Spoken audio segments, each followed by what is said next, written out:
Just wanted to show you my fog chillers. I've had these for 2 years. Been using them. They've been working great.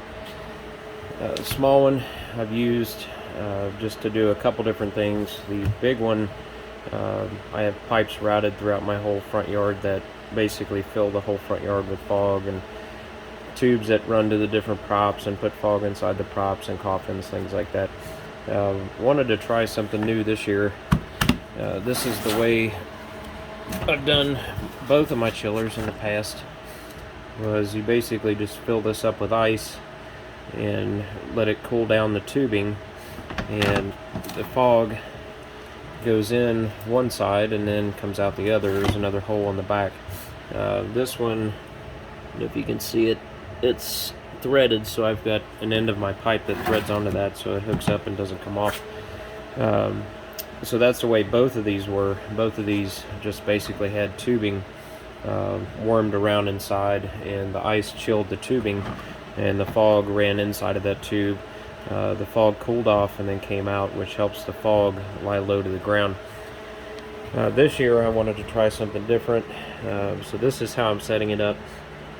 Before, my fog machines would sit on the ground next to the inlet on the side of the container, and then go in and then come out the other side. So did a little bit different this year. On the big one here, I'm using a 4-inch conduit, or piping, whatever you want to call it, and the fog machine pushes the fog through here down into the box. And let me show you what it looks like here. Move this over. Okay, so on this machine I took out the tubing, and what I did was I created a basket basically with some wire shelving here underneath. That's what the grid is. It sits up maybe 4 inches from the bottom. The outlet is underneath here. Okay, so it's an open outlet. There's no tubing attached to it.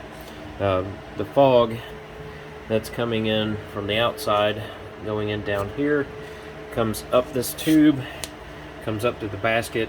The fog comes out this, and then this whole cage is filled with ice, and the fog actually touches the ice, goes through the ice, down through the screen, and then goes out through the outlet underneath here. So the principle is for the fog to actually make contact with the ice and even the water, and it's supposed to cool it down better. I've tested it a couple times. It seems to work just about the same way as it did before I made this change. So the real test will be on Halloween night to see how well the fog has chilled. But I've read, and seen videos from people that do it both ways, with the tubing inside of it and with no tubing, with the fog just flowing through the ice. So we'll see. I'm testing it out. We'll see how well it works. Now, the one trick I do on both of my chillers with the ice, I don't know what I did with it. Let me grab this and show you. So I order 2 of these every year. This is the Morton's ice cream salt, or rock salt basically is what it is, and I sprinkle that over the ice, and it cools down. Basically it lowers the boiling point, or the freezing point of the water. So just like you use an ice cream maker to make it get colder, that's what I do. I'll fill this with ice, and then fill this little one with ice, and then sprinkle that rock salt over top of it. Seems to work really well. The last 2 years it worked really, really well. The fog laid very low to the ground. Other than the wind, it looked pretty cool. So, but I'm going to try it this year. And as you can see, I sealed up the box. I used a sticky seal here, went around the whole edge of the whole box to try to seal up the lid, because the fog is going to be inside of this container. It's not going to be in a tube. So I wanted this box sealed off, so it wasn't sucking that. And then also too, one trick that I'm doing is I use these vent fans. They're 4-inch vent fans, and they help push the fog through my tubing in the yard, and then they also help suck the fog through this container.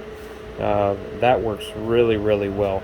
Without these fans, this system wouldn't work as well as it does. So, but thought I'd show you what I was doing this year.